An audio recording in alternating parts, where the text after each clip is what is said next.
43. En su retiro de Capri tenía una habitación destinada a sus desórdenes más secretos, guarnecida de helechos en derredor. Allí un grupo elegido de muchachas y de jóvenes disolutos, reunidos de todas partes, y algunos que habían inventado monstruosos placeres, y a los que llamaba sus maestros de voluptuosidad, espinatrias, formaban entre sí triple cadena, y entrelazados de esta manera se prostituían en su presencia para despertar por medio de este espectáculo sus lánguidos deseos. Tenía además diferentes camaradas diversamente arregladas para estos placeres, adornadas con cuadros y bajorrelieves lascivos, y llenas de libros de Elepantidis, con objeto de tener en la acción modelos que imitar. Gracias a él, los bosques y las selvas no eran más que asilos consagrados a Venus, y veíase a la entrada de las grutas y en los huecos de las rocas la juventud de ambos sexos mezclada en actitud voluptuosa, con trajes de ninfas y silvanos. Así es que el pueblo, jugando con el nombre de la isla, daba a Tiberio el de Caprinium. 44. Se dice que llevó la obscenidad más lejos aún, y hasta excesos tan difíciles de creer como de referir. Dícese que había enseñado a niños de tierna edad, a los que llamaba sus pececillos, a que jugasen entre sus piernas en el baño, excitándole con la lengua y los dientes, y también que, a guisa de seno, ofrecía sus partes a niños grandecitos, pero en lactancia aún, género de placer al que su inclinación y edad le llevaban principalmente. Así es que, habiéndole legado uno el cuadro de Parraicio, en el que Atalante prostituye su boca a Meleagro, y dándole facultad del testamento, si le desagradaba el asunto de recibir en su lugar 1.000.000 de sestercios, prefirió el cuadro, y mandó colocarlo como objeto sagrado en su alcoba. Dícese también que un día, durante un sacrificio, enamorado de la belleza del que llevaba el incienso, apenas esperó a que terminase la ceremonia para satisfacer ocultamente su innoble pasión, a la que tuvo que prestarse también un hermano del joven, que era flautista, haciéndoles después romper las piernas porque mutuamente se echaban en cara su infamia. 45. Se ve también hasta qué punto jugaba con la vida de las mujeres, aun de las más ilustres, por la muerte de Malonia, a la que había seducido, pero que, llevada a su casa, constantemente se negó a satisfacer asquerosos deseos, hízola acusar por delatores, y no cesó durante el proceso de preguntarle si no se arrepentía, mas habiendo podido escapar del tribunal, se refugió en su casa y se clavó un puñal, después de tratarle públicamente de anciano de boca impúdica y que, velludo como un macho cabrío, tenía su misma hediondez. Y así es que en los primeros juegos que se celebraron todos los espectadores aplaudieron, aplicando a Tiberio este pasaje de una atelana: así se ve al cabrón viejo lamer las partes naturales de las cabras. 46. Era aficionado al dinero y difícilmente se le arrancaba. Prestábase a alimentar bien a los que le acompañaban a la guerra, pero no les daba ningún salario. Solamente se cita de él una liberalidad que pagó Augusto, habiendo repartido aquel día toda su comitiva en 3 clases, según la dignidad de cada uno, hizo distribuir a la primera 600.000 sestercios, 400.000 a la segunda y 200.000 a la tercera, compuesta de aquellos a quienes llamaba no sus amigos, sino los griegos. 47. No señaló su imperio con ningún gran monumento, ni siquiera terminó los únicos que emprendió: la construcción del templo de Augusto y la restauración del teatro de Pompeyo, comenzados muchos años antes. Tampoco dio ningún espectáculo y rara vez asistió a los que daban los particulares. Temía que se aprovechase la circunstancia para hacerle alguna petición, desde que se vio obligado por las instancias del pueblo a manumitir al cómico Axio. Alivió la penuria de algunos senadores, mas para que el ejemplo no sentase precedentes declaró que en adelante no concedería socorro más que a los que justificasen delante del Senado las causas de su pobreza. Así fue que la mayor parte guardaron silencio por pudor y modestia, entre ellos Hortalo, nieto del orador Hortensio, que con caudal muy mediano se había casado y por complacer a Augusto había tenido 4 hijos. 48. Con respecto al pueblo no dio pruebas de generosidad más que 2 veces. La primera cuando prestó al pueblo por 3 años y sin interés 100.000.000 de sestercios. La otra después del incendio de algunas casas situadas sobre el monte Celio, cuando dio su valor a los propietarios. De estas dos liberalidades, la primera casi se la arrancaron los clamores del pueblo, en una época en que escaseaba muchísimo el dinero, habiendo ordenado por medio de un senado consulto que los usureros colocasen en fincas agrarias las 2/3 de su patrimonio, y los deudores pagasen enseguida las 2/3 de sus deudas, lo cual era generalmente imposible. La segunda la concedió ante la desgracia de los tiempos, y tanto le hizo valer que quiso que el Monteselio cambiase de nombre y se le llamase Augusto. Duplicó la cantidad que Augusto legó por testamento a los soldados, pero nada les dio, exceptuando 1000 dineros por plaza a los pretorianos porque no habían favorecido los proyectos de Sejano, y algunas gratificaciones a las legiones de Siria, porque eran las únicas que no habían colocado el retrato de Sejano como imagen venerada entre las banderas militares. Rara vez concedió licencia a los veteranos, esperando que morirían de vejez en el servicio y que su muerte les sería provechosa. Tampoco hizo ninguna liberalidad a las provincias, exceptuando la de Asia, donde un terremoto había destruido muchas ciudades. 49. La avaricia le llevó con el tiempo la rapiña. Es cosa averiguada que persiguió hasta amargarle la vida, a fuerza de temores y amenazas, a Léntulo Augur,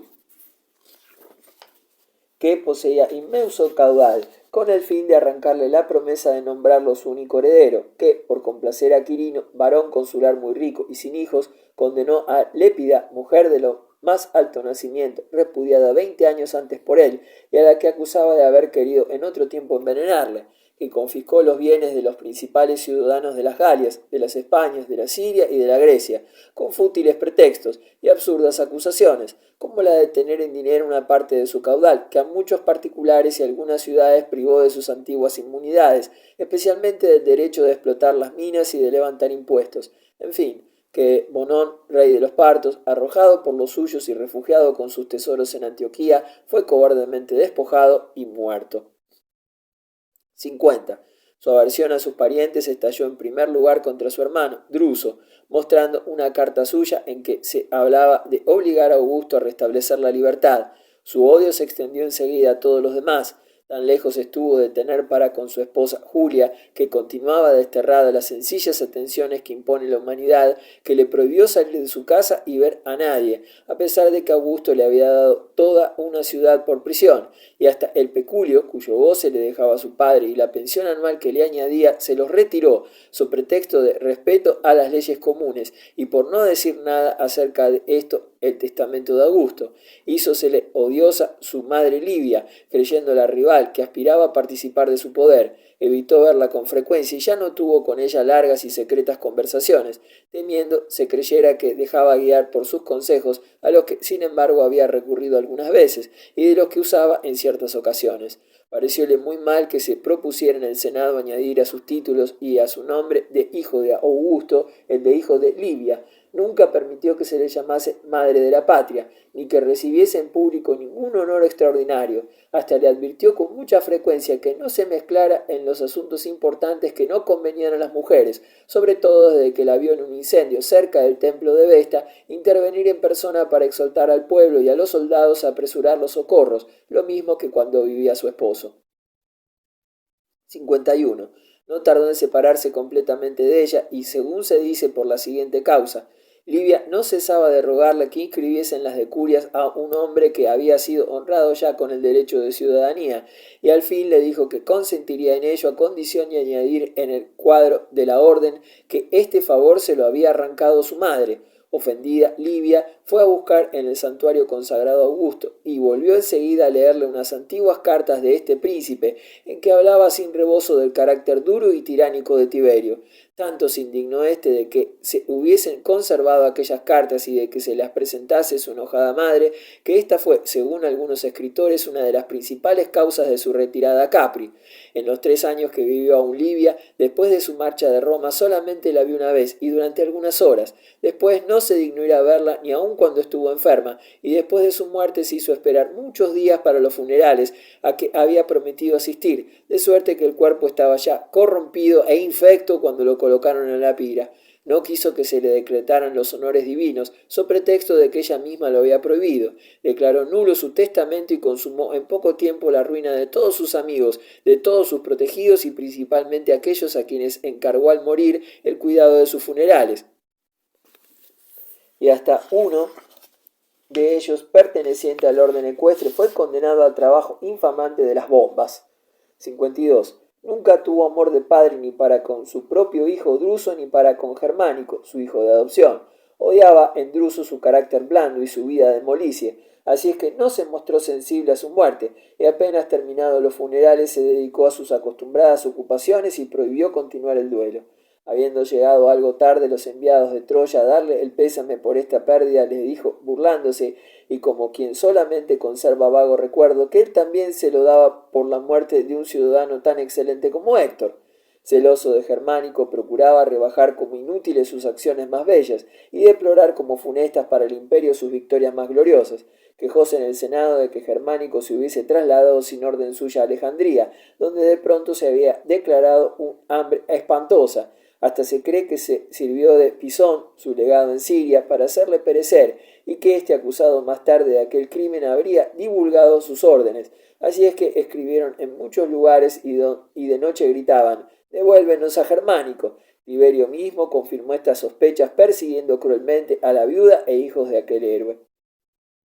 53. A su nuera Agripina, que se le quejó con alguna libertad después de la muerte de su marido, la cogió del brazo y citando en verso griego le dijo, «Si no dominas, hija mía, te crees oprimida». Desde aquel momento ya no se dignó hablarle, y más adelante, fundándose en que se había negado un día en su mesa a probar unas frutas que le ofreció, cesó de invitarla a sus comidas, so pretexto de que le creía capaz de envenenarla. Mas todo esto estaba convenido de antemano, y sabía que al ofrecerle aquellas frutas recibiría la negativa, porque le había hecho avisar que tuviese precaución, porque querían matarla. Al fin, acusándola de querer refugiarse al pie de la estatua de Augusto o en medio de los ejércitos, la relegó a la isla de Pandataria, y como lo injuriara, la mandó azotar por medio de un centurión que le saltó un ojo. Habiendo decidido ella dejarse morir de hambre, mandó que le abriesen por fuerza la boca para introducirle los alimentos, mas persistió en su designio y concluyó por sucumbir. No cesó entonces de encarnizarse con ella, y quiso que se considerase entre los nefastos el día de su nacimiento. Hasta pretendió haberla favorecido, no mandando estrangularla y arrojarla enseguida a las hegemonias, y consintió que se le alabase por tal clemencia, en un decreto de acción de gracias que consagraba al mismo tiempo un don de oro a Júpiter Capitolino.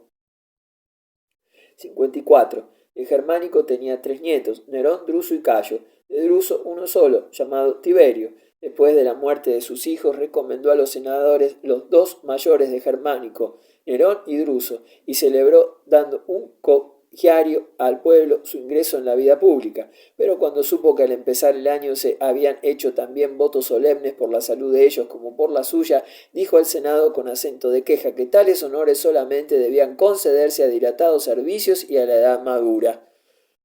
Dejando ver así el fondo de su alma, expuso a aquellos jóvenes a las acusaciones de todos los delatores, y no hubo lazo que no le tendiese para impulsarlos al ultraje y por el ultraje a la muerte. Él mismo les acusó en cartas en que acumulaba las censuras más amargas, les hizo declarar enemigos públicos y enseguida morir de hambre, Nerón en la isla Poncia y Druso en los subterráneos del palacio.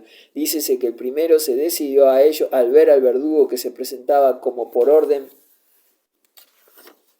del Senado, colocar delante de él la cuerda y los garfios, instrumentos de su suplicio. En cuanto a Druso, tan rigurosamente se le privó de alimento que trató de comer la lana de su colchón, y los restos de aquellos desgraciados los dispersaron de suerte que difícilmente pudieran recogerlos. 55. Tiberio se había asociado, además de sus antiguos amigos y familiares, 20 de los principales ciudadanos de Roma a título de consejeros para los asuntos de Estado. Exceptuando 2 o 3, a todos los hizo perecer, bajo diferentes pretextos, entre otros a Helio Sellano, que arrastró en su ruina considerable número de personas y al que había elevado al grado más alto del poder, no tanto por amistad como para tener un cómplice cuya política artificiosa le librase de los hijos de Germánico y asegurase el imperio a su nieto carnal, el hijo de Druso.